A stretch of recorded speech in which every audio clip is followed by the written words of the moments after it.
Mwaka juzi nilikaribishwa kwenda kufanya mkutano Kongo, kwenye lile eneo ambalo lina vita. Kuna baadhi ya miji nilikaribishwa kufanya mikutano crusade. Sasa mimi nikienda Kongo, woga wangu kwa sababu sitanyamaza, nikamwambia pastor wangu Maxi, nenda wewe.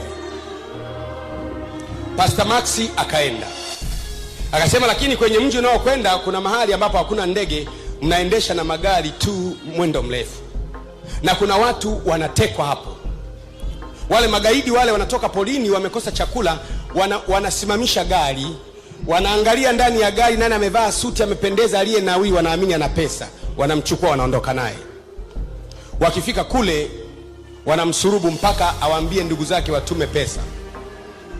Sasa yule mchungaji ambaye Maxi ndio hosti wake, ambaye ndiye alikuwa ametukaribisha, yeye alikuwa anatoka hapo, yuko ndani ya basi likasimamishwa. Liposimamishwa amevaa suti, unajua wachungaji tena, yale magaidi yana bunduki, yana minyoo yamejifunga kiunoni, yani zile zenyewe hizo, risasi 400 mpaka 500, yako kama 15, yanaangalia mle ndani, wewe toka, chukua yule mchungaji, wewe na wewe, wanene wale, nyewe lazima mna pesa wale, twendeni, ambia wengine ondokeni.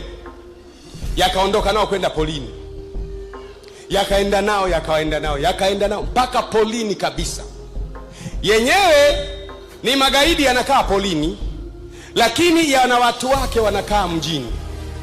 Yakikuteka yanakwambia piga simu uambie wale watu wako walio mjini wampelekee mtu fulani hela, tunakuachia, kama sivyo tunakupiga mpaka unakufa.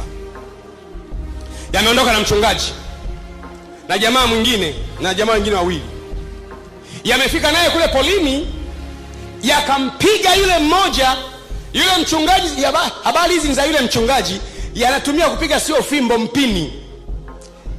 Yanaambia yule mmoja wa kwanza, bwana tupiga simu, anabishawisha, yakampiga mpini ule, piga mpaka akafa, yakapiga mpaka na maiti, piga mpaka kufa. Akabaki mchungaji na mwenyewe, akasema tusonge mbele. Yakaendelea kule, yaipofia kwenye mlima kabisa mbali poli, yakamwambia na yule mwingine piga simu, yakaanza kumpiga, lala pale, yakampiga, piga, hana hela yani. Kwa alivyovaa yanaamini ana pesa. Anaelezea, jamani, hata kule nyumbani hakuna hata mtu wa kumwambia awawekee hela hata kama shilingi $200 jamani. Yanapiga vibaya mno, yakampiga mpaka akammaliza.